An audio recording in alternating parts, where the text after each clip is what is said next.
அனைவருக்கும் அன்பான வணக்கம்.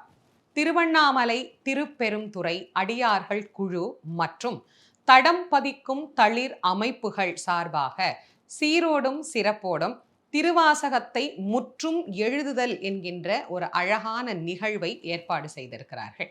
திருவாசகம் என்பது ஒரு தேனுக்கு இணையானது அப்படின்னு நம்ம சொல்வோம். ஆனால் தான் திருவாசகம் என்னும் தேன் அப்படின்னு அதை குறிப்பிட்டிருக்கிறார்கள்.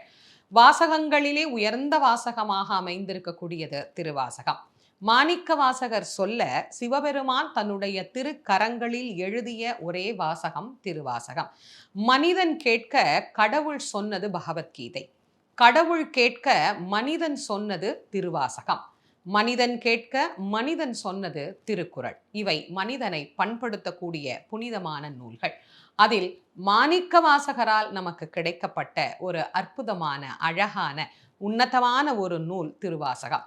சிவபெருமானாகவே சிவனுக்கு இணையாகவே வைத்து போற்றப்படக்கூடிய அந்த திருவாசகத்தை எப்படி சிவபெருமான் தன்னுடைய திருக்கரங்களினால் எழுதி நமக்கு தந்தாரோ அதுபோல் திருவாசகத்தை எழுதக்கூடிய முழுவதுமாக எழுதக்கூடிய ஒரு அழகான வாய்ப்பை இந்த அமைப்பினர் ஏற்படுத்தி விழாவாக அதை நடத்த இருக்கிறார்கள். இந்த அழகான நிகழ்வு திருவண்ணாமலையில அப்பர் மடத்துல மே மாதம் 14ஆம் தேதி நடைபெற இருக்கிறது. நேரடியாக கலந்து கொள்பவர்கள் இதில் கலந்து கொள்ளலாம்.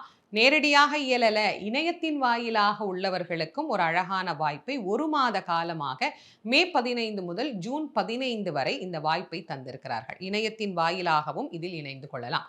முற்றிலும் இலவசமாக இதை நடத்துகிறார்கள் என்பது பாராட்டுதற்குரிய வாழ்த்துதற்குரிய ஒரு அற்புதமான செயல். இந்த நிகழ்வு எல்லாம் வல்ல சிவபெருமானினுடைய கருணையினாலும் மாணிக்கவாசகரின் ஆசியினாலும் சீரோடும் சிறப்போடும் நடைபெற என்னுடைய குருநாதர் வள்ளல் வாரியார் சுவாமிகளை வேண்டி வணங்கி வாழ்த்தை தெரிவித்துக் கொள்கிறேன். நன்றி, வணக்கம்.